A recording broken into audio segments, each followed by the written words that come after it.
Hello बच्चों, आशा करता हूँ आप लोगों की प्रिपरेशन 12th बोर्ड की प्रिपरेशन काफ़ी अच्छी चल रही होगी। ठीक है, तो आप लोग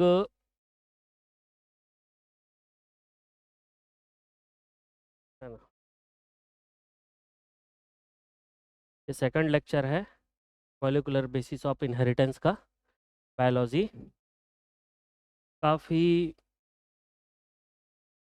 कठिनाई आती है इस चैप्टर पे। नीट के लेवल पे भी बहुत कठिनाई आती है और 12th के लेवल पे भी कठिनाई आती है, क्योंकि मेंडेलियन जेनेटिक्स जो है, मेंडेलियन जेनेटिक्स एक अलग है और जस्ट मॉलिक्यूलर बेसिस पर जो है जेनेटिक्स वो जस्ट सेम है, लेकिन फिर भी उसके बावजूद भी जो मॉलिक्यूलर जेनेटिक्स है उस पर हमको जो है कुछ कुछ कठिनाइयों का सामना करना पड़ता है।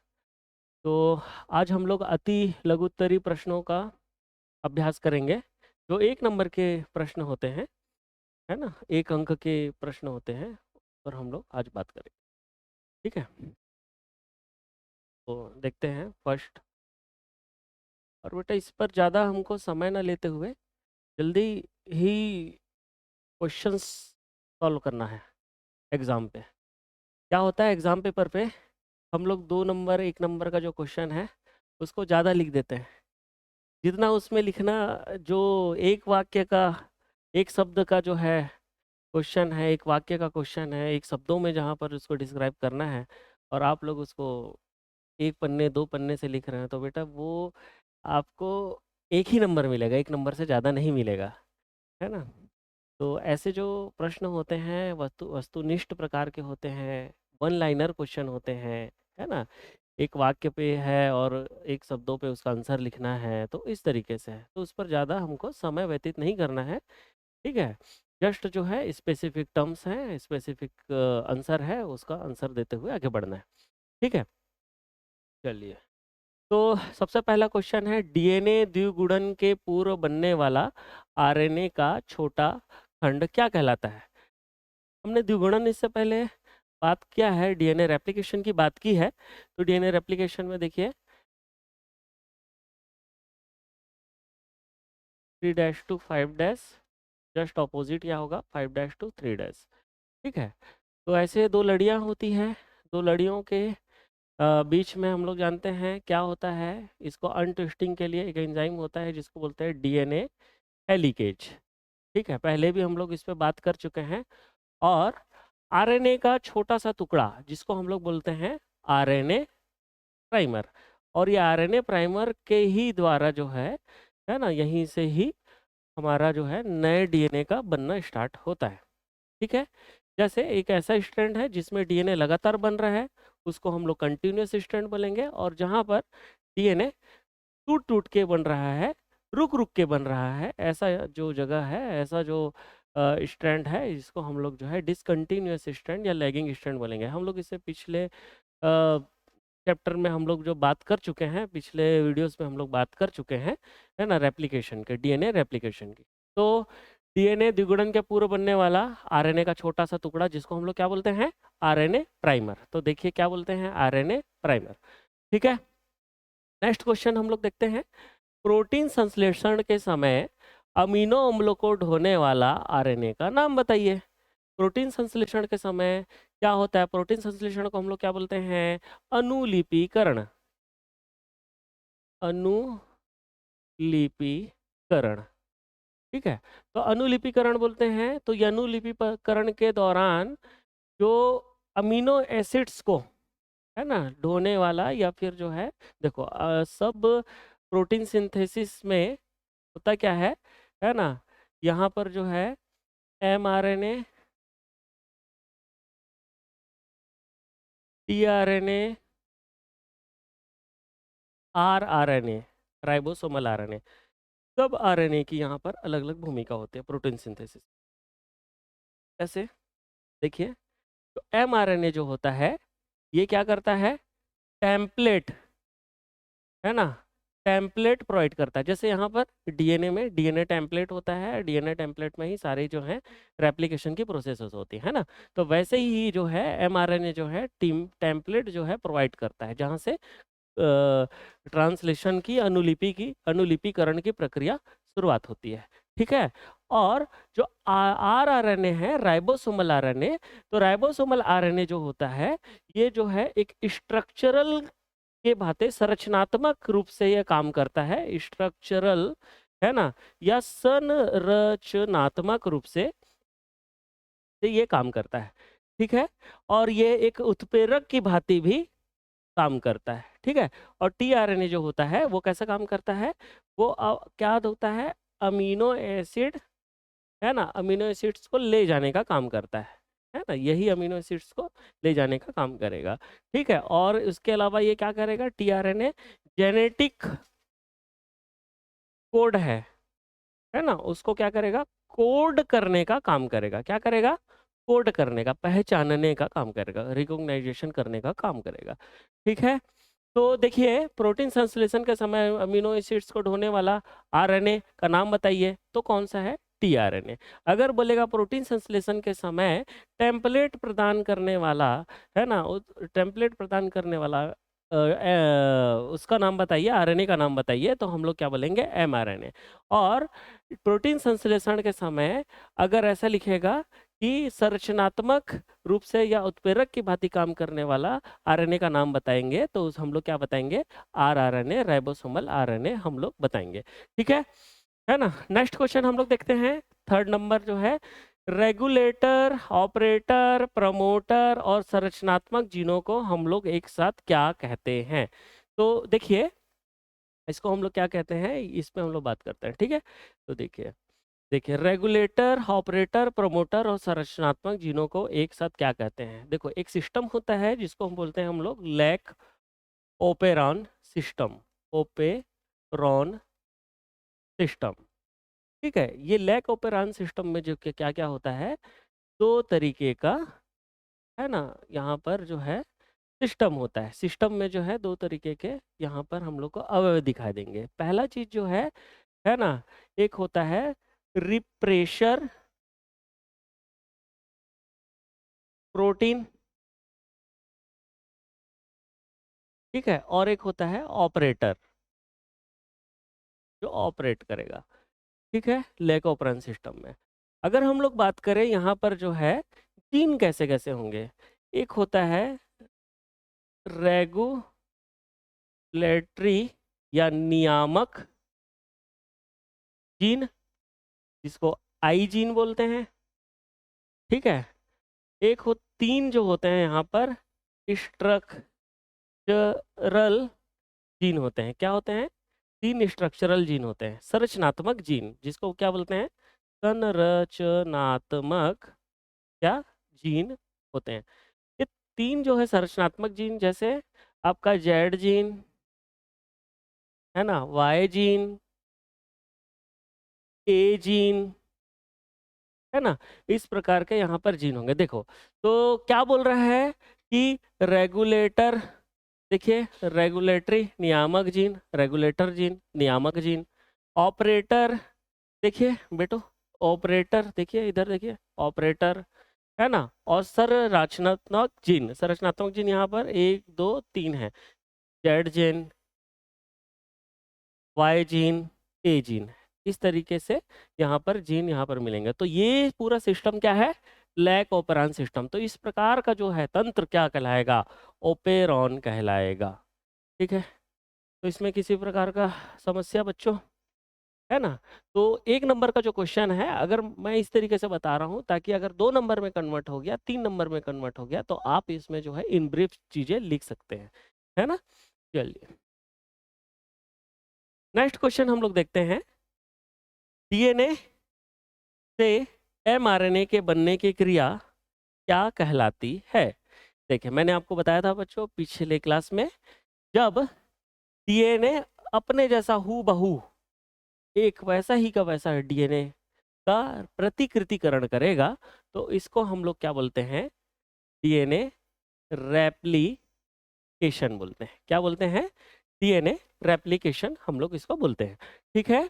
फिर डीएनए से अगर एमआरएनए का निर्माण हो रहा है, तो इस प्रकार की प्रोसेस को अनुलेखन कहते हैं। अनुलेखन मतलब ट्रांसक्रिप्शन कहते हैं। और एमआरएनए से जब प्रोटीन का, है ना, संश्लेषण होता है, तो इस प्रकार की जो घटना है उसको हम लोग क्या बोलते हैं? अनुलिपिकरण कहते हैं, तो बोल रहे हैं ट्रांसलेशन। ठीक है, देखिए अब यहाँ पर क्या बोल रहा है, डीएनए से एमआरएनए बनने की क्रिया को क्या बोलते हैं? तो ये डीएनए से एमआरएनए बन रहा है बेटा, तो इसको क्या बोलेंगे? अनुलेखन। ठीक है, अगर हमको ऐसा बोलता है डीएनए से डीएनए बनता है तो इस प्रकार की क्रिया को क्या बोलते हैं? तो इसको हम लोग क्या बोलेंगे? प्रतिकृतिकरण, प्रतिलिपिकरण, है ना, या प्रतिकृतिकरण। ठीक है ना, जिसको रेप्लिकेशन के नाम से भी जानते हैं। ठीक है, अगर ऐसा क्वेश्चन पूछता एमआरएनए से जब प्रोटीन का संश्लेषण होता है तो इस प्रकार की क्रिया को क्या बोलते हैं? है ना, तो इस प्रकार की क्रिया को अनुलिपिकरण बोलते हैं। देखो क्वेश्चन जो है बेटा, 1 नंबर का क्वेश्चन जो है वो किसी भी तरह से किसी भी तरीके के ढांचे से पूछा जा सकता है, इसमें घबराने की बात नहीं है। तो मैं जो है यहाँ पर जितने भी क्वेश्चंस है उसको मैं इन ब्रीफ बताने का कोशिश कर रहा हूँ कि यहाँ से और किस प्रकार के क्वेश्चंस बन सकते हैं। ठीक है, चलिए आगे बढ़ते हैं।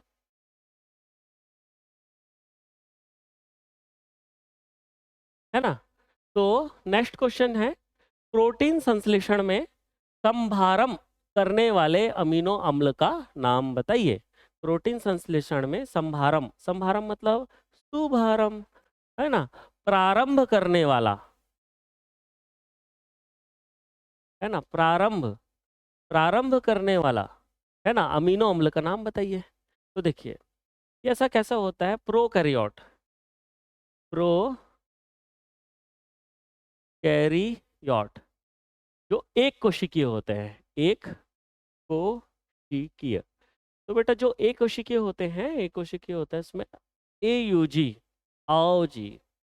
ठीक है, आओ जी, समझ में आया?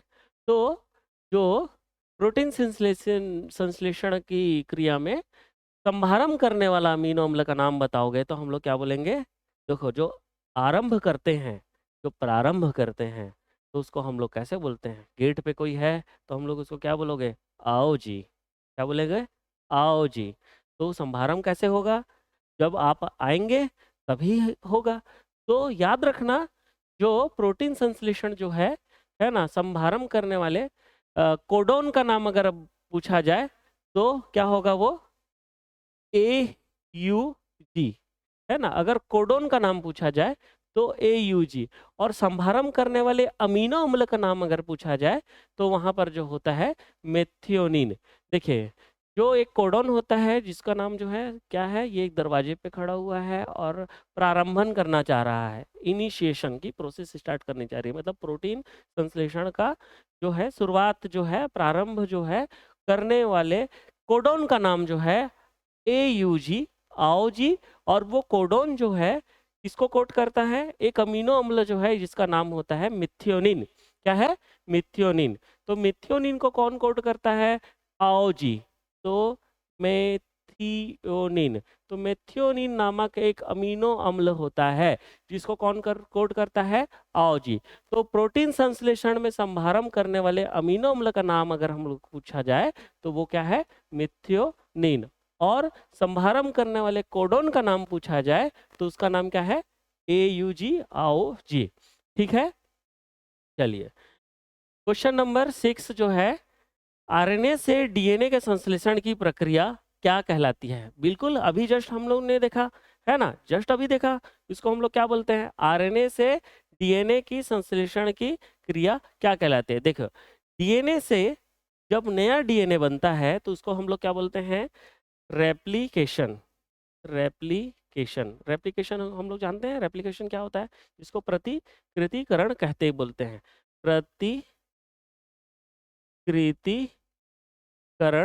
के नाम से भी हम लोग जानते हैं। जब डीएनए से आरएनए का निर्माण होता है, एमआरएनए का, तो इस प्रकार के प्रोसेस को अनुलेखन कहते हैं। क्या कहते हैं? अनुलेखन कहते हैं। जब यहाँ पर क्वेश्चन में क्या पूछ रहा है? आरएनए से डीएनए का संश्लेषण की प्रक्रिया करते हैं। ये आरएनए से जब डीएनए बन रहा है, ये आरएनए से इधर जस्ट उल्टा हो गया। कैसे हो गया, है ना? रिवर्स जब वापस आया, है ना, रिवर्स वापस आया, तो इसको हम लोग क्या बोलेंगे? जब रिवर्स होके वापस आया तो इसको हम लोग क्या बोलते हैं? रिवर्स ट्रांसक्रिप्शन या रिवर्स अनुलेखन के नाम से जानते हैं। ट्रांसक्रिप्शन मतलब अनुलेखन, ट्रांसक्रिप्शन, ट्रांसक्रिप्शन का मतलब होता है अनुलेखन। तो आप बस ये बात को समझिए, है ना, कि जब डीएनए से डीएनए बनता है तो इस प्रकार की प्रक्रिया को प्रतिकृतिकरण कहते हैं, डीएनए प्रतिकृतिकरण कहते हैं। और डीएनए से एमआरएनए का बनना अनुलेखन या ट्रांसक्रिप्शन कहलाता है।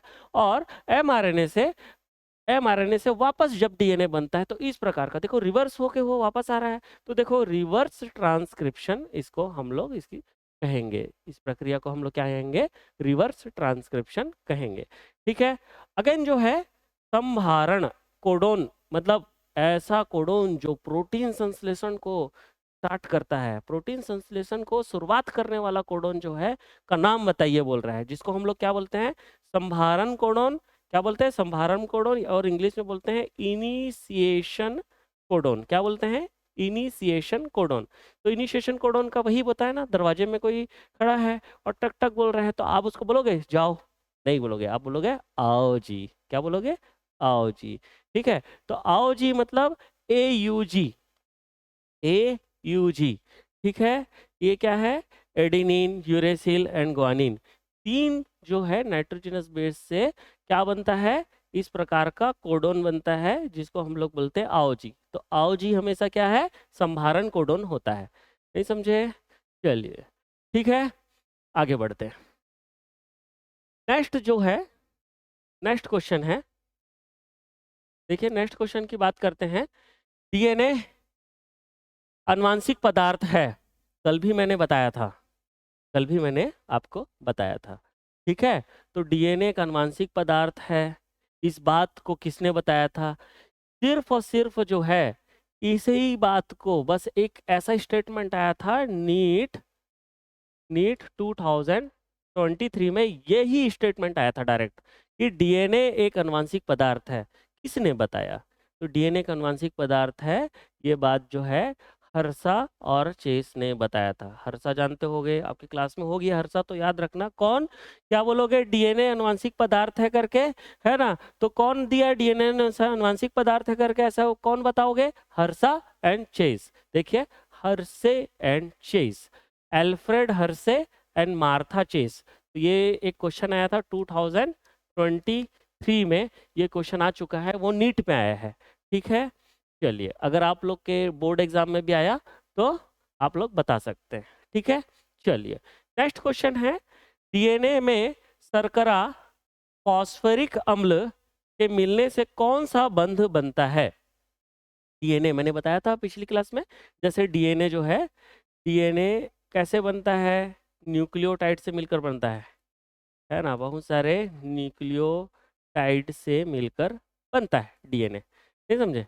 तो अगर हम लोग बात करें कि ये न्यूक्लियोटाइड किससे मिलकर बनता है, तो हम लोग बताया था न्यूक्लियोटाइड न्यूक्लियोसाइड और फास्फोरिक अम्ल से मिलकर बनता है। और न्यूक्लियोसाइड किससे बनता है? तो न्यूक्लियोसाइड जो है किससे किससे बनता है? न्यूक्लियोसाइड, न्यूक्लियोसाइड आपका जो है शर्करा, शुगर और नाइट्रोजनस बेस से मिलकर बनता है ना। और फास्फोरिक अम्ल जो है, ये तीनों आपस में मिलते हैं तो क्या चीज का निर्माण करते हैं? न्यूक्लियोटाइड का निर्माण करते हैं।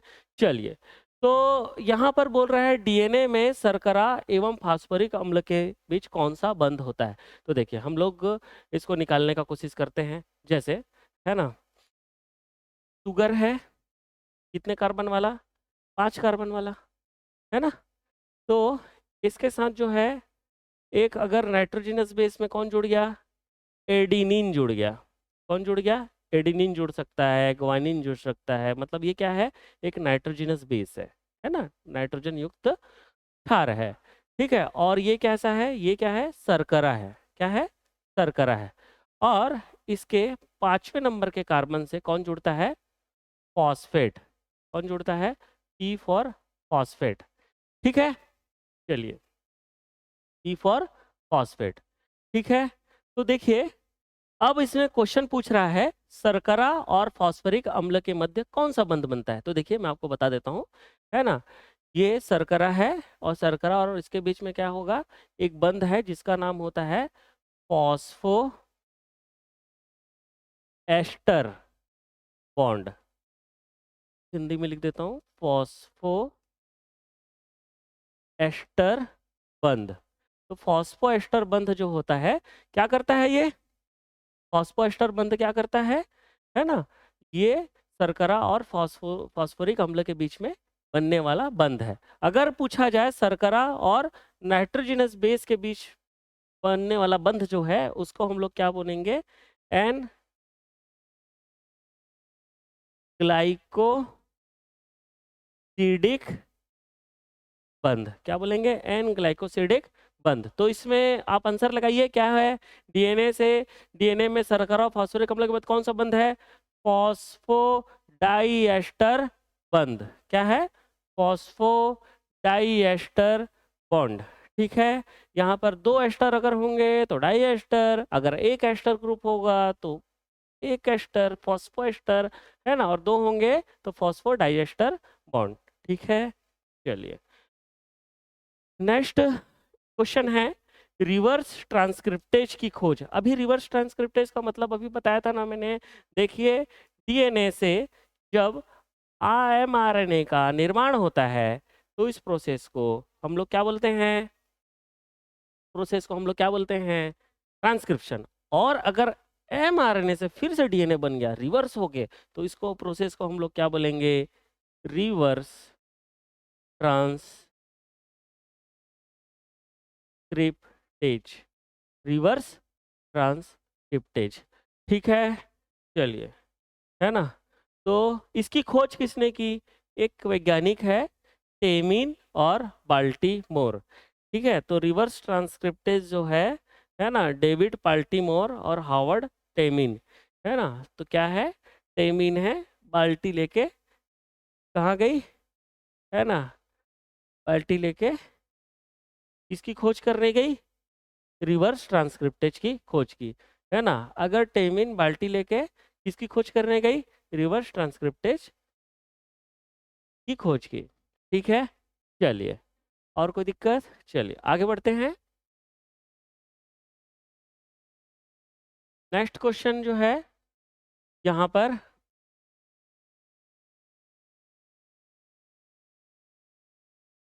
ठीक है, वाई फॉर्क कब बनता है? वाई फॉर्क कब बनता है? तो देखिए, डीएनए रेप्लिकेशन के दौरान, डीएनए प्रतिकृतिकरण के दौरान क्या बनता है? वाई फॉर्क बनता है। क्या बनता है? वाई फॉर्क बनता है। तो ये हम समझ चुके हैं पहले क्लास में, पहले लेक्चर्स में, है ना? जो जिस पर हम लोग वाटसन एंड क्रिक का मॉडल देखे थे, डीएनए का डबल हेलिकल मॉडल देखे थे, और उसके उपरांत जो है हम लोग डीएनए रेप्लिकेशन के बारे में बात किए थे। ठीक है, चलिए, तो देखिए, ऐसा डीएनए, है ना, इस तरीके का डीएनए का दो खंड है, दो लड़ियां हैं। ये 3 डैश वाली है, ये 5 डैश वाली है, ये 5 डैश वाली है, ये 3 डैश वाली है ना? तो यहाँ पर ये डीएनए टेम्पलेट होता है, डीएनए का छोटा सा टुकड़ा, जहाँ से क्या चीज़ स्टार्ट हो रहा है, जहाँ जिसके विपरीत में संपूरक में क्या बनेगा? नया स्ट्रैंड बनेगा। तो देखिए, हमने पहले देखा कि अनट्विस्टिंग के लिए क्या किए थे? क्योंकि डीएनए की जो दोनों लड़ियां हैं आपस में बहुत गुथी हुई है, कुंडलित लड़ियां हैं, हेलिकल मॉडल बोलते हैं, कुंडलित मॉडल। इसी कारण कुंडलित बोलते हैं, क्योंकि बहुत ज़्यादा जो है वो क्या हुई है? कुंडलित है ना? है ना, गुथी हुई है। अब उसको कैसे करना पड़ेगा हम लोग को? जो इसको सेपरेट करना पड़ेगा, तो एक एंजाइम होता है जिसको डीएनए हेलिकेज बोलते हैं। डीएनए हेलिकेज एंजाइम की उपस्थिति में ही क्या होता है, यहाँ इस जो लड़ियां हैं जो आपस में क्या होती है? गुथी हुई होती हैं, वो क्या होती है? अनट्विस्टेड होती है। ठीक है, अब उसके उपरांत जो होते हैं, यहाँ पर डीएनए जो है ना, इस स्ट्रैंड पर जो है बनना शुरू होता है। जब लगातार बनता है उस स्ट्रैंड को कंटिन्यूअस स्ट्रैंड बोलते हैं, और जब रुक रुक के बनता है, कैसा, रुक रुक के बनता है, तो उसको हम लोग क्या बोलते हैं, डिसकंटिन्यूअस स्ट्रैंड बोलते हैं। तो जिस स्ट्रैंड पर डीएनए का बनना रुक रुक के होगा तो उसको हम लोग क्या बोलते हैं, क्या बोलते हैं हम लोग, डिसकंटिन्यूअस स्ट्रैंड, अनिरंतर लड़ी। और जहाँ पर लगातार बनता है उसको हम लोग निरंतर लड़ी बोलेंगे, ठीक है। और यहाँ पर जो है एक ऐसा खंड बन जाता है क्योंकि रुक रुक के बन रहा है, तो उस खंड को हम लोग बोलते हैं ओकाजाकी,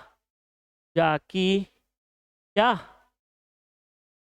खंड, क्या बोलते हैं, ओकाजाकी खंड। नहीं समझे, कोई इसमें इशू है, नहीं है, कोई इशू नहीं है, चलो बहुत बढ़िया। अब देखिए ये डीएनए हेलिकेज जैसा जैसा यहाँ पर आता है, जैसा डीएनए मैंने बताया ना सबसे पहला प्रोसीजर में डीएनए हेलिकेज आता है और वो हेलिक्स को क्या करता है, खोलने का काम करता है, अनट्विस्ट का काम करता है। तो इस तरह के यहाँ पर जो है एक फॉर्क का बनाता है जो किस तरीके से दिख रहा है, वाई जैसे, है ना। इसको मैं उल्टा सीधा करूँ तो ये इस तरीके का वाई, है ना। तो ये क्या बना, फॉर्क बना, फॉर्क बना, ठीक है। तो ऐसा वाई फॉर्क कब बनता है, इस प्रोसेस का नाम बताइए, DNA replication, DNA duplication, DNA द्विगुणन। तो डीएनए द्विगुणन के समय क्या बनता है, वाई शेप का एक फॉर्क बनता है, ठीक है। इसमें कोई परेशानी, चलिए आगे बढ़ते हैं।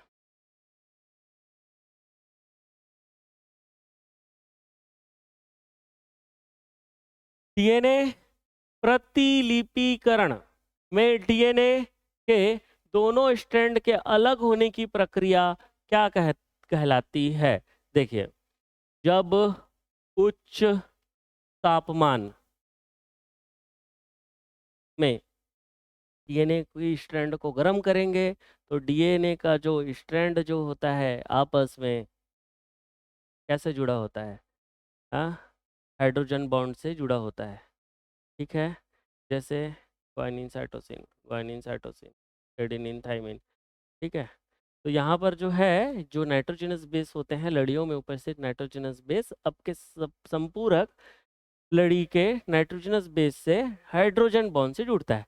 तो उच्च तापमान की स्थिति में हम लोग गर्म करते हैं तो ये क्या होता है, ये हाइड्रोजन बॉन्ड जो होता है, हाइड्रोजन बॉन्ड जो होता है ना, बंध जो होता है क्या होता है, टूट जाता है, क्या होता है, टूट जाता है, ठीक है। देखिए बच्चों मैं आपको पहले ही स्पष्ट करना चाहूँगा कि यह जो कक्षाएं हैं ये 12वीं बोर्ड की कक्षाएं हैं, है ना, ताकि आपको जो है किसी भी प्रकार का एग्ज़ाम में जो कठिनाइयों का सामना ना करना पड़े, ठीक है। एक बार आप एग्ज़ाम जाने से पहले कम से कम वीडियो भी देख लेंगे, है ना, रिवीजन भी करके जाना है, इसको लिख लिख के देखना भी है, ठीक है। कल ही मैंने बताया था कि अगर आप जो है किसी भी बड़ी से बड़ी, है ना, क्लिष्ट कठिन चीज़ों को याद करने में आपको परेशानी आ रही है तो आपको उसको कहीं ना कहीं बार बार जो है पढ़ना पड़ेगा और बार बार पढ़ के उसको लिख लिख के प्रयास करने का, है ना, कोशिश करनी पड़ेगी, ठीक है। चलिए फिर तो ये प्रोसेस जो होता है, इस प्रोसेस जब टूट जाता है तो उसको बोलते हैं डी नेचुरेशन, क्या बोलते हैं, डी नेचुरेशन, यहाँ पर लिखा है डी नेचुरेशन, इस प्रोसेस को हम लोग क्या बोलते हैं, डी नेचुरेशन, ठीक है। चलिए आगे बढ़ते हैं, नेक्स्ट क्वेश्चन, एचएनआरएनए में पाए जाने वाले वे खंड जो प्रोटीन संश्लेषण में भाग नहीं लेते क्या कहलाते हैं। देखिए एचएनआरएनए मतलब H for hetero, hetero, N for nuclear, heteronuclear RNA, नहीं समझे, हेट्रोन्यूक्लियर आरएनए। तो हेट्रोन्यूक्लियर आरएनए में कौन सा भाग है जो प्रोटीन संश्लेषण में भाग नहीं लेता, चलिए हम लोग देखते हैं कौन सा जो भाग नहीं लेता।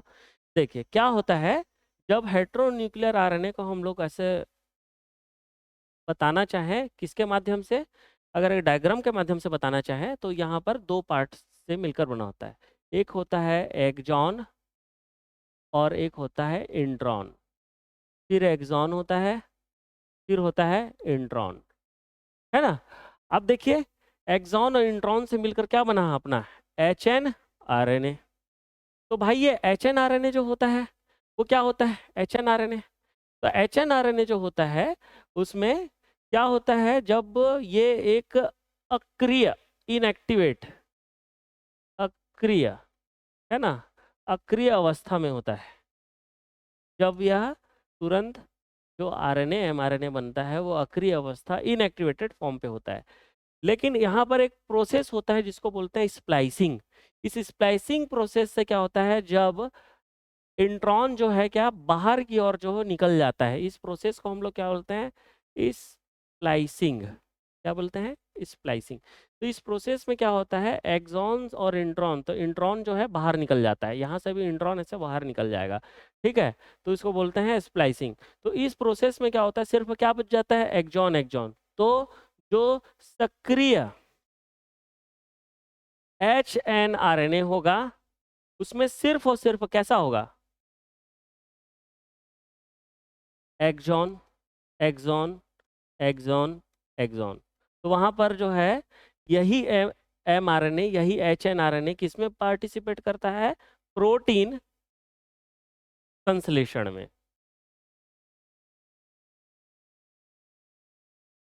है ना, प्रोटीन संश्लेषण में। तो देखिए प्रोटीन संश्लेषण में कहाँ गया, प्रोटीन संश्लेषण में भाग नहीं लेता। कौन भाग नहीं लेता भाई, है ना, HNRNA का कौन सा भाग नहीं लेता, अभी बताया ना मैंने, इंट्रॉन। देखो ये इंट्रॉन भाग लेगा क्या, क्योंकि ऑलरेडी ये बाहर निकल गया, तो कौन भाग नहीं लेता, इंट्रॉन, ठीक है। चलिए, तो यहाँ पर हम लोग बात करते हैं नेक्स्ट क्वेश्चन की। नेक्स्ट क्वेश्चन में देखिए, नेक्स्ट क्वेश्चन में देखिए, ऋणात्मक नियमन क्या है, ऋणात्मक, ऋणात्मक नियमन रेगुलेशन क्या होता है, ऋणात्मक रेगुलेशन क्या होता है। देखिए हम लोग जान रहे हैं किसको, लैक ओपेरॉन तंत्र को, लैक ओपेरॉन तंत्र पॉजिटिव, वहां पर धनात्मक नियमन और ऋणात्मक नियमन, ये दो प्रकार की चीजें होती है, धनात्मक नियमन और ऋणात्मक नियमन, ठीक है। तो क्या होता है, यहाँ पर एक जीन होता है जिसको बोलते हैं आई जीन, है ना, इंड्यूसर, है ना। जब यह इंड्यूसर जो है नियमन में क्या करता है, भाग लेता है, तो उसको धनात्मक नियमन कहते हैं, और जब भाग नहीं लेता तो उसको क्या बोलते हैं, ऋणात्मक नियमन कहते हैं।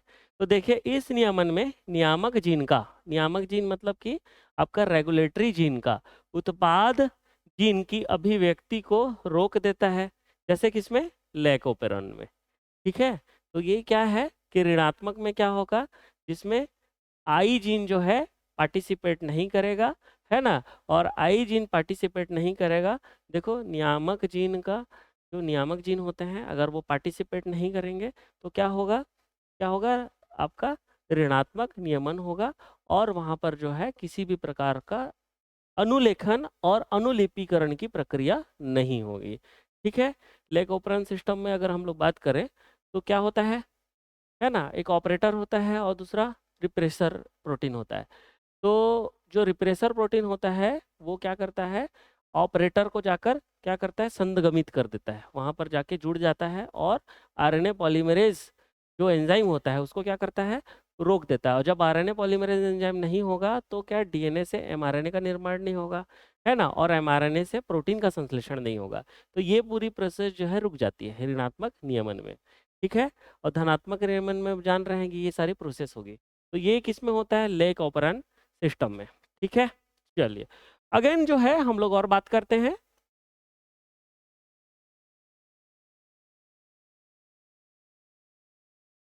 क्या बात करते हैं कि अनुवांशिक कूट में कोमा रहित का क्या तात्पर्य है।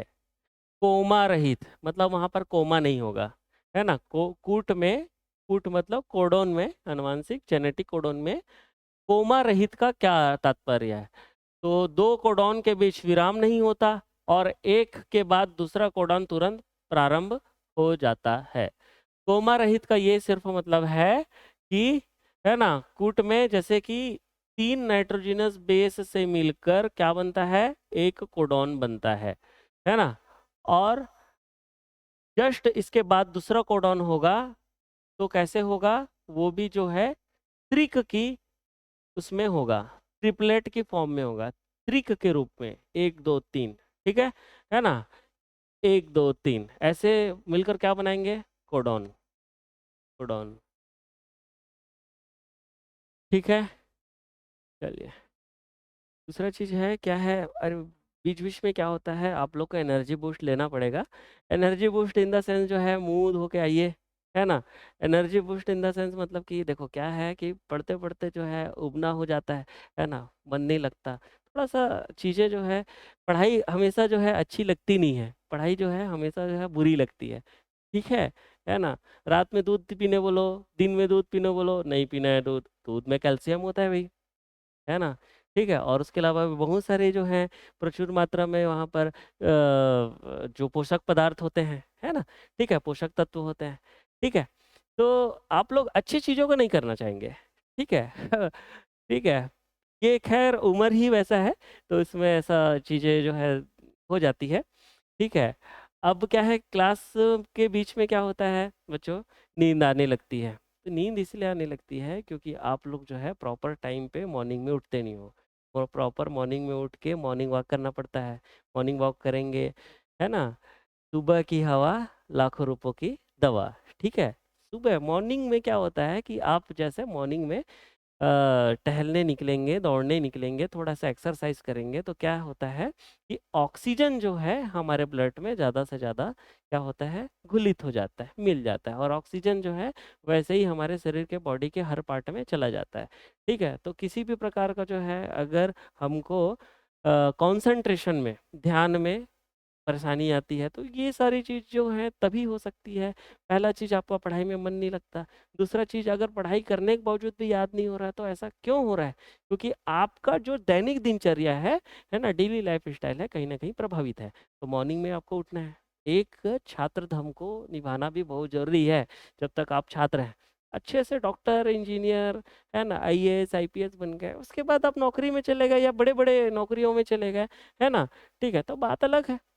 ठीक है, तो क्लास के बीच में सोना नहीं है ना। ठीक है, आप लोग सो जाते हो, है ना, तो हम लोग को भी नींद आती है। ठीक है, तो इस प्रकार की चीज़ें नहीं होनी चाहिए। ठीक है, चलिए, है ना, बीच में लग रहा है तो मुंह धो के आ जाइए। ठीक है, चलिए, है ना। नेक्स्ट जो है, तो मैंने बताया कोमा रहित का क्या कारण है, वही है कि इन लोग 3 की संख्या में होता है, त्रिक रूप प्रदान करता है। ठीक है, और एक कोडन के बाद दूसरा कोडन जो है तुरंत प्रारंभ हो जाता है। चलिए, नेक्स्ट जो है क्वेश्चन से हम लोग जो है इससे बात करते हैं। SNRMP का पूरा नाम बताइए। SN, है ना, S फॉर जो होता है स्मॉल, स्मॉल को हम लोग क्या बोलते हैं, लघु, है ना। N फॉर क्या होता है, न्यूक्लियर। न्यूक्लियर, न्यूक्लियर मतलब क्या होता है, केंद्र की, केंद्रीय। ठीक है, लघु केंद्रीय। RMP, R फॉर क्या होता है, राइबो। N फॉर क्या होता है, न्यूक्लियो। और T फॉर क्या होता है, प्रोटीन। ठीक है, लघु केंद्रकीय राइबो न्यूक्लिक प्रोटीन। ठीक है, चलिए, इसमें कोई समझने का बात नहीं है। ठीक है, नेक्स्ट क्वेश्चन 17 नंबर का, सबसे छोटा आरएनए। ठीक है, सबसे छोटा आरएनए कौन होता है, और इसमें कितने न्यूक्लियोटाइड होते हैं। सबसे छोटा आरएनए कौन होता है। देखिए, आरएनए तो सबसे पहले कितने प्रकार के होते हैं ये हमको मालूम होना चाहिए। ठीक है ना। आरएनए जो मैसेज भेजता है ना, उसको बोलते हैं मैसेंजर आरएनए, mRNA, है ना। जो स्ट्रक्चर प्रोवाइड करता है, जिसको बोलते हैं राइबोसोमल, है ना, राइबोसोम, राइबोसोमल आरएनए। ठीक है, और जो ट्रांसफर करता है तो हम लोग क्या बोलते हैं, RRNA। ठीक है, तो mRNA, rRNA और tRNA, ये 3 जो है RNA होता है। इसमें सबसे छोटा होता है tRNA, ठीक है। तो tRNA सबसे छोटे होते हैं और इसमें कितने न्यूक्लियोटाइड से मिलकर बने होते हैं? ये 75 to 80 न्यूक्लियोटाइड से मिलकर बने होते हैं। चलिए आगे बढ़ते हैं। नेक्स्ट क्वेश्चन, सिस्ट्रॉन की संख्या के आधार पर, सिस्ट्रॉन की संख्या के आधार पर mRNA कितने प्रकार के होते हैं? कौन? mRNA। किसकी संख्या के आधार पर? सिस्ट्रॉन की संख्या के आधार पर mRNA कितने प्रकार के होते हैं? तो देखिए भैया, mRNA कितने प्रकार के होते हैं? तो देखिए, ये 2 प्रकार के होते हैं। कितने प्रकार के? 2 प्रकार के, है ना। यह निर्भर करता है उसके में कितने सिस्ट्रॉन हैं, कितने सिस्ट्रॉन है उस पर निर्भर करता है। जब एक सिस्ट्रॉन होता है तो उसको हम लोग बोलते हैं मोनोसिस्ट्रॉनिक। क्या बोलते हैं? मोनोसिस्ट्रॉनिक। जब बहुत सारे सिस्ट्रॉनिक होंगे जिसको हम लोग बोलते हैं पॉलीसिस्ट्रॉनिक।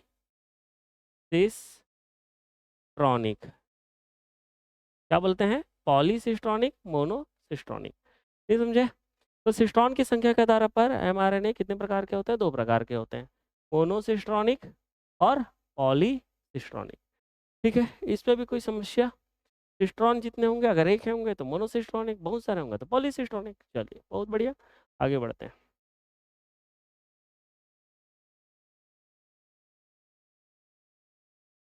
ऐसे खंडों का नाम बताइए जो HNRNA से RNA स्प्लाइसिंग के द्वारा काट कर अलग कर देते हैं। हाँ देखो, ये क्वेश्चन फिर से आ गया, है ना। ऐसे खंडों का नाम बताइए। मैंने बताया था ना, जब एक्सॉन से इंट्रॉन जो है अलग होता है तो उस प्रकार के प्रोसेस को स्प्लाइसिंग की प्रोसेस बोलते हैं। तो उसको आरएनए स्प्लाइसिंग बोलते हैं। तो HNRNA से, जैसे ये देखिए, इसी की बात कर रहे हैं, है ना। ये एक्सॉन, ये होता है इंट्रॉन, ये होता है एक्सॉन, ये होता है इंट्रॉन। जब ये जो है बाहर निकल जाए तो इस प्रोसेस को क्या बोलते हैं? इस प्रोसेस को क्या बोलते हैं? स्प्लाइसिंग। क्या बोलते हैं? स्प्लाइसिंग। क्या बोलते हैं? स्प्लाइसिंग। ठीक है। तो कौन किसको काट कर अलग कर देता है भैया? इंट्रॉन को काट के अलग कर देता है। कोई प्रॉब्लम है? चलिए नेक्स्ट क्वेश्चन देखिए, उस एंजाइम का नाम बताइए जो अनुलेखन में सहायता करता है ना, अनुलेखन में। तो देखिए मैं बता रहा हूँ, देखिए इसको समझने का प्रयास करिए, बोलना क्या चाहता है। जब डीएनए से नया डीएनए का खंड बनता है, उस प्रोसेस को डीएनए प्रतिलिपिकरण कहते हैं। और उसमें एक एंजाइम है जिसका नाम है डीएनए पॉलीमरेज। पॉलीमरेज एंजाइम की उपस्थिति में ये डीएनए से डीएनए बनता है। जब डीएनए से एमआरएनए का निर्माण होता है, एमआरएनए का निर्माण होता है, इस प्रक्रिया को हम लोग क्या बोलते हैं? अनुलेखन। और अनुलेखन में प्रोसेस में जो है, ये नया एंजाइम जो है जिसका नाम है आरएनए बन रहा है ना, तो आरएनए पॉलीमरेज। क्या बोलेंगे? RNA polymerase. कोई इशू है इसमें? कोई दिक्कत है भाई? चलिए, तो क्या होगा इसका answer? RNA polymerase weaker enzyme. चलिए बढ़िया, आगे बढ़े।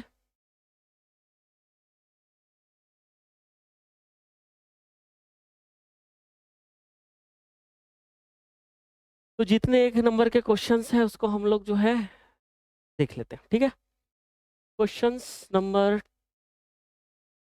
21, जीन अभिव्यक्ति के नियमन की पुराण अवधारणा किस वैज्ञानिक ने दी थी? ठीक है, ये जीन अभिव्यक्ति, जीन अभिव्यक्ति की नियमन, रेगुलेशन ऑफ जीन एक्सप्रेशन की ओपरान सिस्टम किसने बताया? एक था जैकब और मोनार्ड। ठीक है, ठीक है। तो जैकब और मोनार्ड नाम के वैज्ञानिक थे, इन्होंने के द्वारा जो है लेक ओपरान के सिस्टम दिया। अगेन हम लोग बात करते हैं, अवधारणा दिया। आरएनए कितने प्रकार के होते हैं? जस्ट अभी बताया ना मैंने, mRNA, tRNA, rRNA। ठीक है, तो सब जो चीजें हैं एक बार में निकल जा रही है, क्वेश्चन बार बार होते हैं, है ना। इसके अतिरिक्त जो है ना, और भी आरएनए है, HNRNA, हेट्रोन्यूक्लियर आरएनए। ठीक है, स्मॉल न्यूक्लियर राइबोन्यूक्लिक एसिड्स, समझे, है ना। लघु केंद्रकीय आरएनए, इसके बारे में बताया था। चलिए बहुत बढ़िया, इस प्रकार से रहेगा चीजें तो बहुत अच्छे से रहेगी। मानव जीनोम परियोजना को के क्या कहते हैं, है ना। जब ह्यूमन का जीनोम प्रोजेक्ट बनाया जाता है ना, किस प्रकार का, किस तरीके से जीन जो है व्यवस्थित है, ठीक है, किस तरीके से जीन्स का जो है सीक्वेंस है, ठीक है, इस चीज को हम लोग एक प्रोजेक्ट के माध्यम से शो करेंगे, है ना। तो इसी को हम लोग क्या बोलते हैं, महापरियोजना, ठीक है। चलिए आगे बढ़ते हैं, कोई बड़ी बात नहीं है ये, आगे बढ़ते हैं इस चीज़ों को, तो ज़्यादा टाइम नहीं लेते, ठीक है। उस रासायनिक पदार्थ का नाम बताइए जिनकी सहायता से अनुवांशिक सूचना पीढ़ी दर पीढ़ी जाती है। इसी को तो बोलते हैं अनुवांशिक सूचना पीढ़ी दर पीढ़ी जाती है, इसी को तो अनुवांशिकी बोलते हैं, जेनेटिक्स बोलते हैं, ठीक है, जिसमें वंशागति और विभिन्नता का अध्ययन किया जाता है ना। तो एक्चुअल में वंशागति और विभिन्नता का जो जिस पर अध्ययन किया जा रहा है, ये उसको हम लोग जो है एक तौर पर हम लोग क्या बोलेंगे, अनुवांशिकी बोलेंगे। ये हो क्या रहा है, जिसमें एक में लक्षणों का एक पीढ़ी से दूसरी पीढ़ी जा रहा है, और दूसरा जो चीज है कि लक्षण एक पीढ़ी से दूसरी पीढ़ी जा रहे हैं, और दूसरा जो पैतृक रूप जो संतति होता है वो पैतृक से कैसा होता है, विभिन्न, विभिन्नता होगा, भिन्नता इसमें स्पष्ट रूप से दिखाई देगी, ठीक है। चलिए, तो उसको विभिन्नता कहेंगे। तो उस पदार्थ का क्या नाम है भाई, जेनेटिक सूचना को लेकर जा रहा है, एक ही तो है हमारे पास, डीएनए, है ना, ठीक है। तो जेनेटिक पदार्थ क्या क्या हो सकता है भाई, जैसे आमतौर पर वायरस होते हैं, वायरस जानते हो, वीरू सहस्त्रभूति, है ना, थ्री इडियट देखे हो। तो वायरस जो होता है उसमें जेनेटिक मटेरियल, अनुवांशिक पदार्थ कौन हो सकता है, आरएनए, ठीक है। मोस्टली प्लांट्स में, पादप में जेनेटिक मटेरियल क्या हो सकता है, आरएनए, नहीं समझे। चलिए, और मोस्ट ऑफ द केसेस में डीएनए जो होता है एक एक अनुवांशिक पदार्थ होता है। बहुत बढ़िया, इस तरीके से चीजें पढ़ेंगे तो हम लोग को जो हो एक एक चीज समझ में आ जाएगी, ठीक है। चलिए आगे बढ़िए, समापन, टर्मिनेशन कोडॉन का नाम लिखिए। देखो, जब दरवाजे पे कोई खड़ा है तो उसको हम लोग क्या बोलेंगे, आओ जी। तो आओ जी कैसा था, प्रारंभन कोडॉन, ठीक है। वैसे ही जब उसको आप जाओगे बोलोगे, है ना, जाओ भाई करके, तो टर्मिनेशन करना है, जाओ बाबा, है ना, समापन करना है, जाओ, आए हो, अब प्रोसेस को समाप्त करना है हम लोग को, समापन, प्रोटीन संश्लेषण का प्रोसेस जब शुरुआत हुआ प्रारंभन, और जब समाप्त हुआ समापन, ठीक है। चलिए, तो वहां पर कोडोन क्या थे, तो समापन कोडोन या टर्मिनेशन कोडोन का क्या नाम है, ठीक है, U A, U G A, U A G, ये तीनों जो है क्या है, समापन कोडॉन है ना। तो यू ए जी अंबर, है ना, सबका नाम है, लेकिन आप फिलहाल यही याद रखिए, U A, U G A, U A G, है ना, ये तीन जो है क्या है ना, क्या है ये, एक टर्मिनेशन या समापन कोडॉन होते हैं। चलिए नेक्स्ट क्वेश्चन 26, मिथ्योनिन को कोड करने वाला कोडॉन का नाम बताइए। बताया था ना, ये क्वेश्चन भी रिपीट हो चुका, मिथ्योनिन को कोड करता है, आओ जी, तो दरवाजा में खड़ा है जो प्रारंभन कोडोन है, आओ जी, है ना, जो पहले आया और जो पहले पाया, ठीक है, ये पहले आया और मिथ्योनिन को कोड कर दिया, ठीक है। तो आओ जी किसको कोड करता है, मिथ्योनिन को, ठीक है। चलिए, और ये क्वेश्चन आ चुका है 2023 आपका, पिछले साल ही, पिछले वर्ष ही 2023 में सी सेट में ये क्वेश्चन जो है प्रकट हो चुके हैं, है ना। तो आओ जी बुलाए और क्या कर दिया, वो मिथ्योनिन को कोड कर दिया। चलो बहुत बढ़िया, आगे बढ़िए।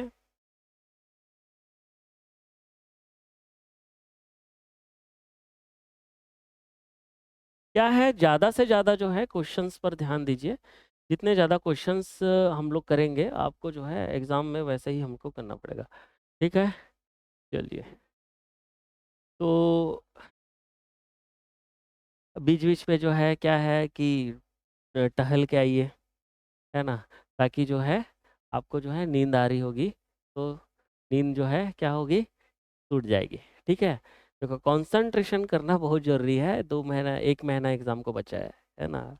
फरवरी एग्जाम, फरवरी बचा है और ये आपका जो 1 मार्च से एग्जाम है। ठीक है, तो सबसे पहले जो है लिखने की आदत डालिए, है ना। हम लोग जितना चीज़ बता रहे हैं उसमें आप लोग प्रैक्टिस करिए। ठीक है, पूर्व में जितने भी मेडिकोस पॉइंट यूट्यूब चैनल पर जितने भी है ना फिजिक्स और केमिस्ट्री के क्वेश्चंस कराए गए हैं उसको आप लोग बराबर देखिए। ठीक है, और उसका क्या करेंगे, है ना, अभ्यास करेंगे। ठीक है, फिजिक्स में जो है धर्मेश सर जो है आपको बता रहे हैं। ठीक है, तो मेरे ख्याल से जो है धर्मेश सर वहाँ पर सारा चीज़ जो है क्लियर कर चुके होंगे, है ना। ठीक है, एक मुंबई में धर्मेश सर हैं और एक मेडिकोस पॉइंट में धर्मेश सर हैं। ठीक है, तो 2 जगह है। ठीक है, चलिए, तो जगदलपुर में जो है फिजिक्स में, है ना, हमारे पास भी धर्मेश सर है। ठीक है, चलिए आगे बढ़ते हैं। देखिए कि नेक्स्ट क्वेश्चन है कि मोनोसिस्ट्रॉनिक,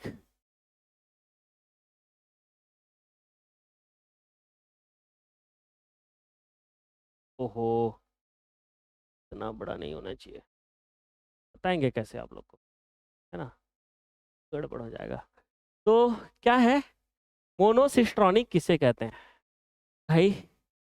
एमआरएनए में अगर जब एक सिस्ट्रॉन पाया जाएगा उसको हम लोग क्या बोलेंगे, मोनोसिस्ट्रॉनिक। जब एमआरएनए में बहुत सारे सिस्ट्रॉन पाए जाएंगे तो उसको हम लोग क्या बोलेंगे, पॉलीसिस्ट्रॉनिक। तो वह एमआरएनए जिसमें केवल एक सिस्ट्रॉन अर्थात प्रोटीन के एक अणु के संकेत अनुलिखित होते हैं उसको हम लोग क्या बोलेंगे, मोनोसिस्ट्रॉनिक, है ना। तो एमआरएनए में कितने सिस्ट्रॉन, सिर्फ एक सिस्ट्रॉन पाए जाएंगे तो हम लोग क्या बोलेंगे, मोनोसिस्ट्रॉनिक। चलिए बहुत बढ़िया उदाहरण, मोनोसिस्ट्रॉनिक किसमें होता है, यूकैरियोट में। और पॉलीसिस्ट्रॉनिक किसमें होता है, प्रोकैरियोट में। ठीक है, जैसे पॉलीसिस्ट्रॉनिक का उदाहरण अगर हम लोग लें तो वो किसमें होता है, प्रोकैरियोट में होता है। कोई प्रॉब्लम है। ट्रेप्लिसोम किसे कहते हैं, है ना। जब डीएनए प्रतिकृतिकरण की विधि में एंजाइमों की एक श्रृंखला भाग लेती है जिसे रेप्लिसोम कहते हैं, है ना। तो मतलब फिर से देखिए, डीएनए रेप्लिकेशन की प्रक्रिया में भाग लेने वाले एंजाइम्स क्या कहलाते हैं, रेप्लिसोम कहलाते हैं। तो रेप्ली क्या है इसमें, डीएनए से डीएनए कौन से एंजाइम से बनता है, कौन से एंजाइम से बनता है, किससे बनता है, डीएनए पॉलीमरेज से बनता है। डीएनए से एमआरएनए किससे बनता है, आरएनए पॉलीमरेज से बनता है। चलिए ठीक है, चलिए बहुत बढ़िया। ऐसे ही आप लोग पढ़ाई करेंगे तो आप लोग जो है अच्छा नंबर अर्जित कर सकते हैं। ठीक है, नेक्स्ट क्वेश्चन देखिए कि डीएनए के एक कुंडली की लंबाई तथा एक कुंडली में नाइट्रोजन क्षारों की संख्या बताइए।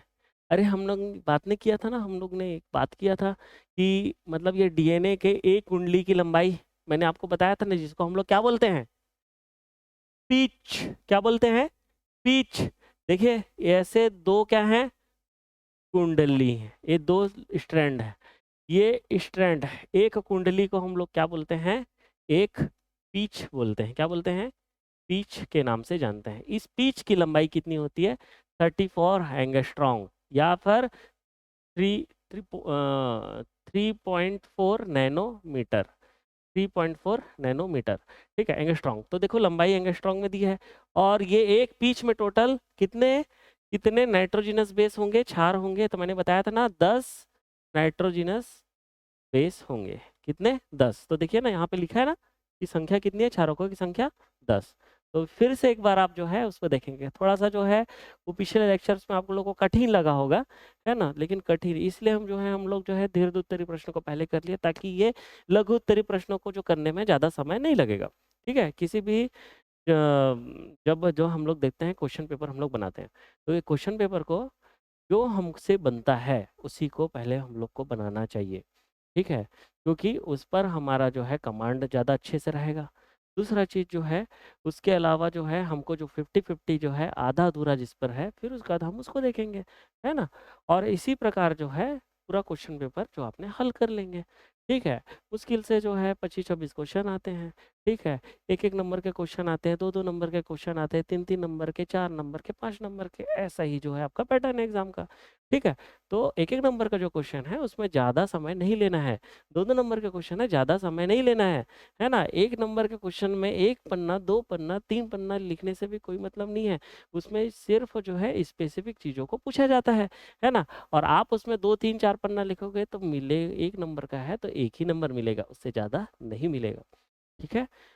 चलिए, एक क्वेश्चन है, अनुवांशिक कूट में कोमा रहित का क्या तात्पर्य है? फिर बताओ।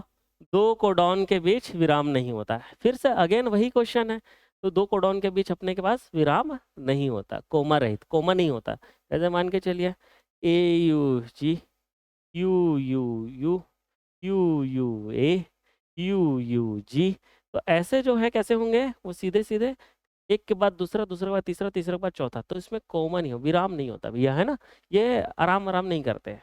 अगर हमारे बॉडी में ट्रांसक्रिप्शन, ट्रांसलेशन ये सब नहीं होगा तो हम लोग सूख के हड्डी बन जाएँगे, क्योंकि प्रोटीन संश्लेषण नहीं होगा और प्रोटीन हमारे बॉडी का बॉडी बिल्डिंग तत्व है, बॉडी बिल्डिंग एलिमेंट है।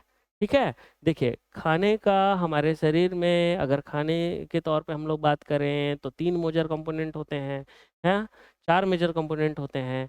कार्बोहाइड्रेट हमको मिलना चाहिए बराबर, क्योंकि कार्बोहाइड्रेट जो है ग्लूकोज में टूटता है और ग्लूकोज हमारे हर कोशिकाओं को क्या करता है? ऊर्जा प्रदान करता है। ठीक है? सारी जो प्रोसेसेस है शरीर की, मेटाबॉलिज्म है, उपापचयी क्रियाओं को चलाने के लिए क्या है? ऊर्जा चाहिए, तो वो ग्लूकोज के रूप में मिलेगी। दूसरा चीज़ क्या हो सकता है? दूसरा चीज़ भाई हमारे यहाँ सिर्फ ये हो सकता है कि जो वसा है ना? जो वसा है, वसा का इमल्सिफिकेशन होगा, वसा का एब्जॉर्प्शन होगा, जो स्मॉल इंटेस्टाइन में होता है, लार्ज इंटेस्टाइन में होता है, ये वाले पार्ट जो होते हैं, तो वसा भी हमारे लिए शरीर शरीर में बहुत ज़रूरी है। ठीक है? जो फैटी एसिड्स जो होते हैं, ठीक है? फैटी एसिड्स में टूटते हैं। ठीक है? अगेन जो है प्रोटीन जो है आपका पॉलीपेप्टाइड जो है ना? ओलिगोपेप्टाइड, मोनोपेप्टाइड, इसमें ये चरणों में टूटते हैं। ठीक है? तो ये हमारे शरीर के लिए भी ज़रूरी है, क्योंकि अमीनो एसिड्स हैं, बाद में ये अमीनो एसिड्स के रूप में टूटते हैं। ठीक है? और हमारे शरीर में विटामिन्स भी बहुत ज़रूरी है ना? एसेंशियल विटामिन जो है, नॉन एसेंशियल विटामिन, आवश्यक विटामिन, है ना? अनावश्यक विटामिन, ये भी ज़रूरी है। मिनरल्स भी ज़रूरी है। ठीक है? ये सारी चीज़ें बहुत ही ज़रूरी होते हैं। ठीक है? तो बिल्कुल वैसे ही है, तो ये प्रोसेस भी होना बहुत ज़रूरी है। चलिए आगे बढ़ें। चलिए, क्वेश्चंस पे ज़्यादा फोकस करना है। ठीक है?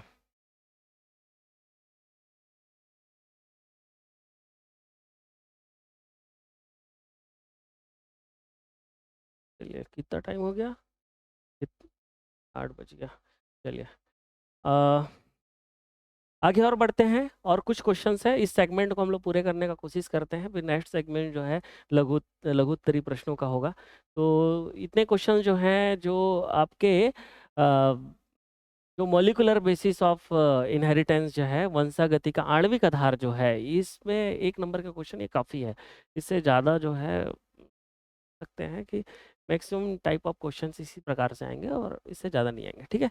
चलिए, नेक्स्ट देखिए, ओकाजाकी खंड कहते हैं। अरे ओकाजाकी खंड हम लोग अब भी बताया ना, डीएनए ऐसा क्या बना है? वाई फॉर का बना है, जहाँ पर डीएनए लगातार बन रहा है और जहाँ पर डीएनए रुक रुक के बन रहा है, तो वहाँ पर क्या बना रहा है? खंड बना रहा है, जिसको हम लोग बोले ओकाजाकी, ओकाजाकी खंड बोले।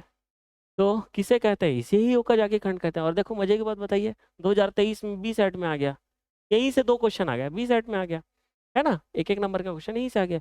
तो इसमें लिखे ना, डीएनए प्रतिकृतिकरण के क्रम में हमेशा नए डीएनए अणुओं का संश्लेषण 5' to 3' की दिशा में होता है। नए डीएनए अणु का, जैसे ये 3' है भाई, ये 5' है, तो नया जो डीएनए का स्ट्रैंड बनेगा वो कैसे बनेगा? 5' to 3', ठीक है? दिशा में होता है। इसके कारण पैतृक डीएनए के 3' to 5' श्रृंखला में बार बार आरएनए प्राइमर की मदद से पूरक डीएनए के छोटे छोटे खंड बनते हैं। इन खंडों को ओकाजाकी फ्रेगमेंट कहते हैं। बिल्कुल, है ना। तो देखिए, है ना, इसी के बारे में बोल रहा है। ओकाजाकी फ्रैगमेंट क्या होता है? ओकाजाकी फ्रैगमेंट इसको बोलते हैं, या ओकाजाकी खंड जो है डीएनए रेप्लिकेशन की प्रोसेस में डीएनए टेम्पलेट पर, डीएनए पैतृक डीएनए की लड़ी पर, है ना, जब डीएनए रुक रुक के निर्माण हो रहा है, डीएनए का निर्माण रुक रुक के होता है, तो इस प्रकार जो है के खंड को ओकाजाकी खंड कहते हैं। जब रुक रुक के होता है तो वहाँ रुक रुक के होने के कारण उस फ्रैगमेंट पर, उस लड़ी पर फ्रैगमेंट या खंडों का निर्माण होता है। इसी खंड को ओकाजाकी फ्रैगमेंट बोलते हैं। ठीक है, तो ये है। तो जो पैतृक डीएनए है, जैसे मान के चलिए यहाँ पर रुक रुक के हो रहा है, जैसे हम लोग इसको 5' to 3' कर लिए, है ना, इसको हम लोग 3' to 5' कर लिए, ठीक है, इसको हम लोग कर लिए 3' to 5', तो नया बनेगा कैसा, है ना, जो डीएनए का जो संश्लेषण जो है ना, वो कैसा होगा, 5' to 3', ऐसा है, 5' to 3', ठीक है। तो ओकाजाकी फ्रैगमेंट जहाँ पे है, वो वहाँ पर जो रुक रुक के बन रहा है, वो डीएनए की लड़ियाँ जो है की दिशा कैसे होगी, 5' to 3', है ना। उसके पैतृक डीएनए की लड़ी की दिशा कैसे होगी, 3' to 5', तो उसके जस्ट ऑपोजिट ही होगा। ठीक है, चलिए उसी को ओकाजाकी फ्रैगमेंट बोलते हैं। आगे बढ़े।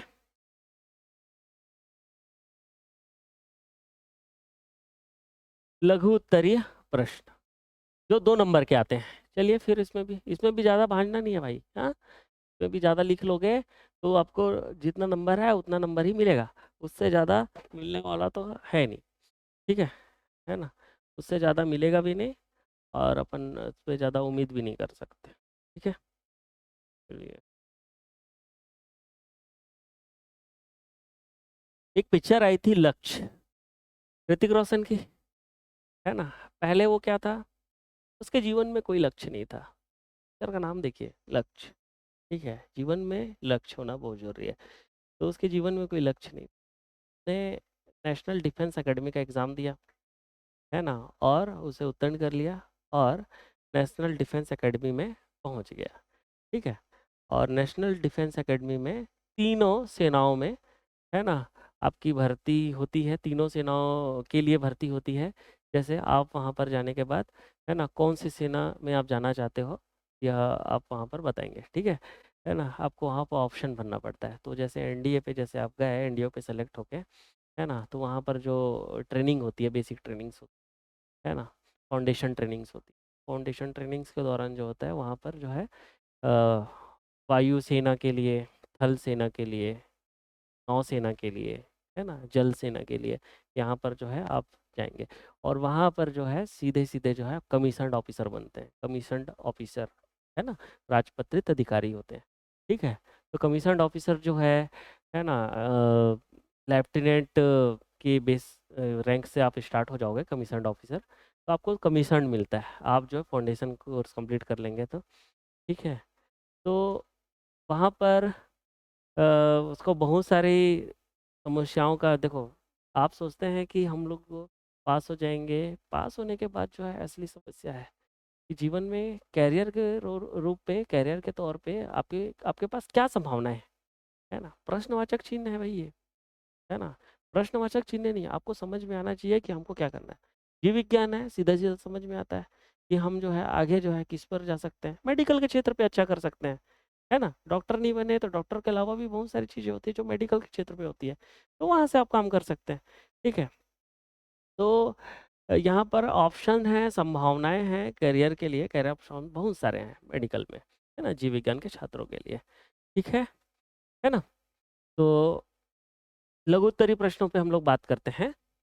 हाउस कीपिंग जीन किसे कहते हैं? 2021 में आया भैया, हाउस कीपिंग जीन, तो मतलब ऐसे टाइप के जीन जो शरीर को सभी कोशिकाओं में, है ना, शरीर को सभी कोशिकाओं में स्वयं को सतत रूप से प्रदर्शित करते हैं, है ना। हाउस कीपिंग वाले कैसे होते हैं, हमेशा दिखेंगे ना घर पे, है ना, कि मान के चलिए वो हमेशा प्रेजेंट रहेंगे, अपने आप को दिखाएंगे, तो सभी सभी कोशिकाओं में स्वयं को सतत रूप से प्रदर्शित करते हैं। ऐसा इसीलिए क्योंकि उनके उत्पाद हमेशा आवश्यक होते हैं। तो हाउस कीपिंग जीन जो होते हैं, जो हाउस पे रहेंगे, ठीक है, हाउस कीपिंग सुने होगे ना, एकदम आसपास दिखेंगे, है ना, कोई संस्था का हाउस कीपिंग, किसी रेस्टोरेंट या होटल का मैं हाउस कीपिंग हूँ, वहीं पे दिखता है, पूछता रहेगा आपको क्या चाहिए, है ना, प्रेस कर दें क्या, पानी चाहिए सर, है ना, चाय पीजिएंगे सर। या हाउस कीपिंग वाले हैं जो बराबर आपको कैसे कर रहे हैं, हर जगह उपस्थित रहेंगे, रूम के पास जो है बराबर उपस्थित होंगे, रूम की साफ सफाई में बराबर उपस्थित होंगे, ठीक है, रेस्टोरेंट में खाना खाने गया तो वहाँ बराबर उपस्थित होंगे, तो हर एक जगह पर वो उपस्थित होंगे। तो ये इस प्रकार के जीन जो कोशिकाओं के हर हर कोशिकाओं में उपस्थित होते हैं और अपने आप को प्रदर्शित करते हैं, और इससे जो है हमेशा कुछ ना कुछ जो है कैसे होंगे, आवश्यक कार्यों का निर्धारण होता है, हाउसकीपिंग जीन कहलाते हैं। चलिए बहुत बढ़िया। नेक्स्ट क्वेश्चन, इसमें एग्जाम्पल में बात करें, जैसे ग्लाइकोलिसिस के लिए जीन क्या होता है ना, जिसको हम लोग बोलते हैं स्ट्रक्चरल जीन, निर्णात्मक जीन भी कहते हैं, है ना, जैसे ग्लाइकोलिसिस के लिए जीन होता है ना, जैसे ग्रेप साइकिल के लिए जीन होता है, ठीक है, जैसे कोई लीवर के मेटाबॉलिज्म के लिए जीन होता है, यूरिया फॉर्मेशन के लिए जीन होता है, तो सब जगह जो है एक आवश्यक शरीर के प्रक्रियाओं के लिए जो है वो पूरी करने के लिए जीन्स होते हैं, जो समय समय पर अपने आप को प्रदर्शित करते हैं, एक्सप्रेस करते हैं। चलिए बहुत बढ़िया, आगे बढ़े। चलिए आगे बढ़ते हैं, इसमें हम लोग देखते हैं नेक्स्ट क्वेश्चन, साइलेंट जीन किसे कहते हैं। साइलेंट जीन जो साइलेंट है, 2021 में अगेन ये 2021 में आए हैं, है ना, अगेन 2021 में। तो ऐसे जीन जो अपनी अभिव्यक्ति को प्रदर्शित नहीं करेंगे, साइलेंट होता है ना, जो अपने आप को कभी प्रदर्शित नहीं करेंगे, तो ऐसे जीन क्या कहलाएंगे, साइलेंट जीन कहलाएंगे। क्या कहलाएंगे, साइलेंट जीन कहलाएंगे, ठीक है। चलिए, तो वे जीन जो है अपनी अभिव्यक्ति को प्रदर्शित नहीं करते, क्या कहलाते हैं, साइलेंट जीन कहलाते हैं। इनकी अभिव्यक्ति आवश्यकता पड़ने पर होती है, तभी जब इनको जरूरत पड़ेगा किसी प्रक्रिया में तब वो अपने आप को प्रदर्शित करेंगे। चलिए बहुत बढ़िया, आगे बढ़िए।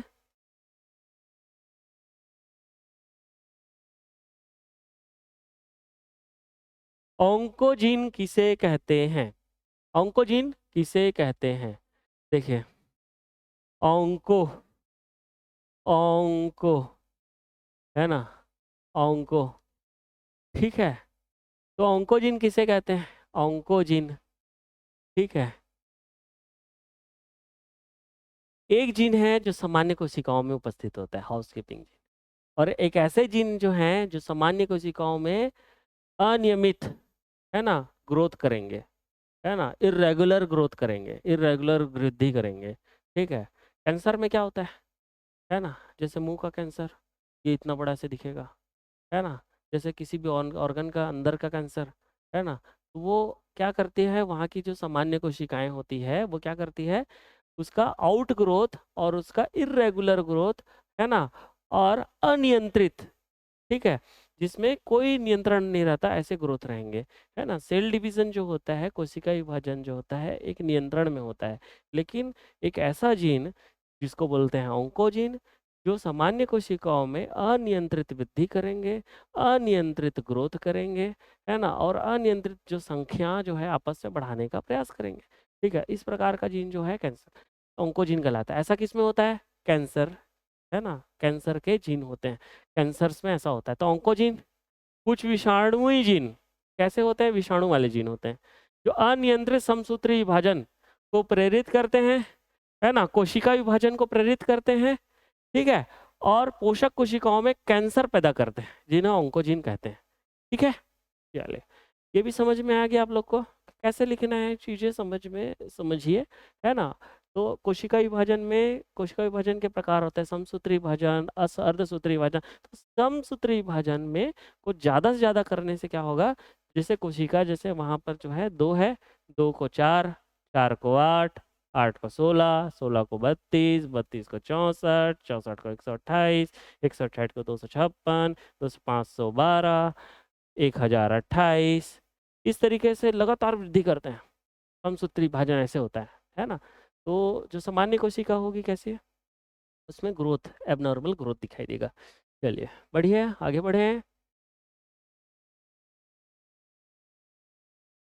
डीएनए पैकेजिंग क्या होता है, डीएनए पैकेजिंग क्या होता है, डीएनए पैकेजिंग क्या है, न्यूक्लियोसोम मॉडल पर संक्षिप्त संक्षिप्त टिप्पणी लिखिए। डीएनए पैकेजिंग क्या है, न्यूक्लियोसोम मॉडल पर संक्षिप्त टिप्पणी कीजिए। ठीक है ना। बस ये आप लोग का जो है ज़्यादा क्वेश्चन नहीं है, बस ज़्यादा एक मिनट थोड़ा सा, ज़्यादा क्वेश्चन नहीं है, ज़्यादा क्वेश्चन यहाँ पर, और चार, चार के बाद पाँच, छः, छः, नौ, नौ के बाद 11, 13, 13 तक क्वेश्चन है, ज़्यादा क्वेश्चन नहीं है ना। तो इसके बाद जो है आप लोग फिजिक्स की क्लास देख सकते हैं। ठीक है, तो न्यूक्लियोसोम की बात करते हैं। ठीक है, चलिए।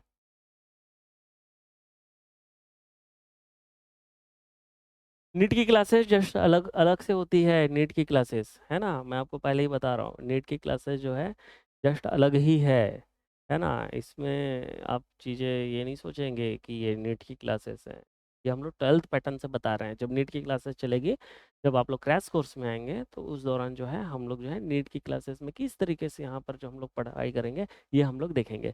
ठीक है, चलिए। तो देखिए, डीएनए पैकेजिंग क्या है और न्यूक्लियोसोम मॉडल पर संक्षिप्त टिप्पणी लिखिए। तो क्या होता है, डीएनए गुणसूत्रों के ऊपर पाए जाते हैं। हाँ, ठीक है, ऐसे गुणसूत्र होंगे ना, है ना।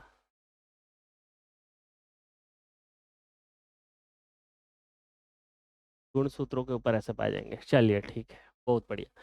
गुणसूत्रों के ऊपर डीएनए के विन्यास को डीएनए पैकेजिंग कहते हैं, है ना।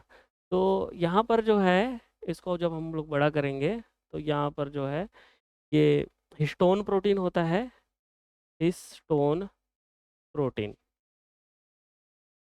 क्या होता है, हिस्टोन प्रोटीन।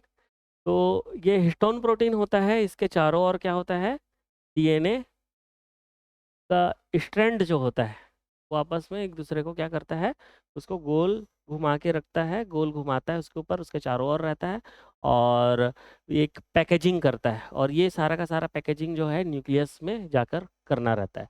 ठीक है। तो नॉर्मल तौर पे गुणसूत्र है, गुणसूत्र के ऊपर जो है आपका डीएनए पाया गया, और डीएनए के ऊपर जो है गुणसूत्रों के ऊपर डीएनए के विन्यास को डीएनए पैकेजिंग कहते हैं। चलिए ठीक है। इससे स्पष्ट करने के लिए न्यूक्लियोसोम मॉडल दिया गया है। तो न्यूक्लियोसोम मॉडल जो है क्या है, इस पे हम लोग देखते हैं। तो न्यूक्लियोसोम मॉडल, पहला, गुणसूत्रों में पाए जाने वाला क्रोमेटिन डीएनए तथा हिस्टोन प्रोटीन का बना होता है। तो मैंने आपको बताया ना कि ये आपका हिस्टोन प्रोटीन होता है, न्यूक्लियोसोम मॉडल में हिस्टोन प्रोटीन होता है, और उसके चारों ओर क्या होता है ना, है ना, डीएनए स्ट्रैंड होता है, डीएनए की लड़ी होती है ना। और ये कौन सा प्रोटीन होता है, हिस्टोन प्रोटीन। ठीक है। इस प्रोसेस, इस रचना को हम लोग क्या बोलते हैं, न्यूक्लियोसोम। ठीक है, चलिए। तो फर्स्ट जो है, गुणसूत्र में पाए जाने वाला क्रोमेटिन डीएनए, और डीएनए क्रोमेटिन और हिस्टोन प्रोटीन का बना होता है। क्रोमेटिन की इकाई जो है न्यूक्लियोसोम होती है ना। तो ये क्रोमेटिन की इकाई कौन होती है, न्यूक्लियोसोम होती है। और आगे बढ़िए, न्यूक्लियोसोम होती है। न्यूक्लियोसोम प्रोटीन के ऑक्टामर का बना होता है। तो देखिए क्या होता है, जब न्यूक्लियोसोम जो होते हैं, है ना, जैसे हिस्टोन प्रोटीन होते हैं, और उसके चारों ओर डीएनए क्रोमेटिन को क्या किया रहता है, बांधा रहता है, बाइंडिंग करके रखा रहता है ना। और ऐसे टोटल कितने हैं, 8 की संख्या में होंगे, है ना। तो उसको हम लोग क्या बोलते हैं, क्या बोलते हैं, ये जो एक्चुअली में न्यूक्लियोसोम है। ठीक है। तो न्यूक्लियोसोम जो होता है, ऐसे हिस्टोन प्रोटीन और डीएनए, उसके चारों ओर क्या होता है, क्रोमेटिन फाइबर लिपटे होते हैं। जब 8 की संख्या में होते हैं, तो उसको हम ये क्या बनाते हैं, ऑक्टामर। क्या बनाते हैं, ऑक्टामर। तो न्यूक्लियोसोम प्रोटीन के ऑक्टामर का बना होता है। ठीक है। और इस जो हिस्टोन प्रोटीन और डीएनए क्रोमेटिन, इसको हम लोग बोलते हैं न्यूक्लियोसोम। क्या बोलते हैं, न्यूक्लियोसोम। ठीक है, चलिए।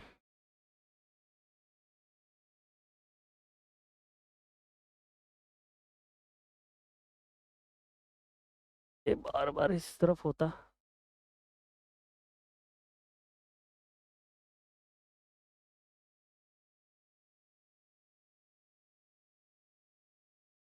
है ना, दिखाई नहीं दे रहे हम लोग, है ना।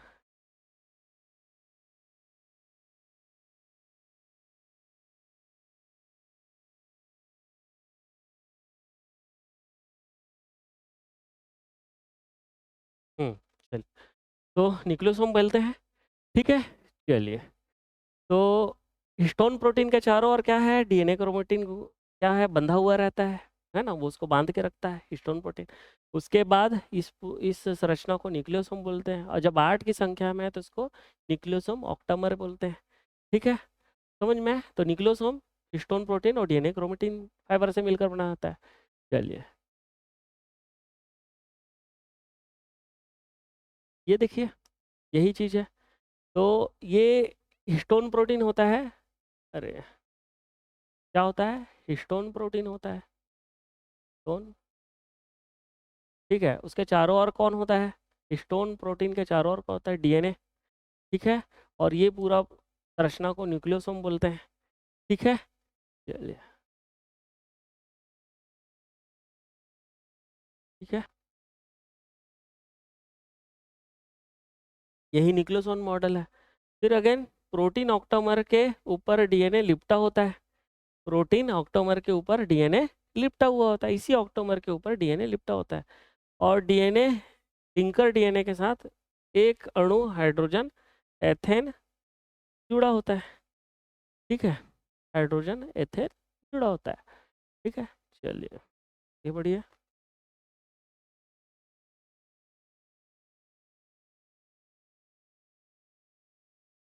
तो आज यहाँ तक करते हैं, हाँ, ठीक है। नेक्स्ट जो है क्वेश्चंस जो है हम लोग देखेंगे, जैसे ओपरान सिस्टम है उसके बारे में देखेंगे, तो उस हिसाब से जो है हम लोग देख लेंगे, ठीक है।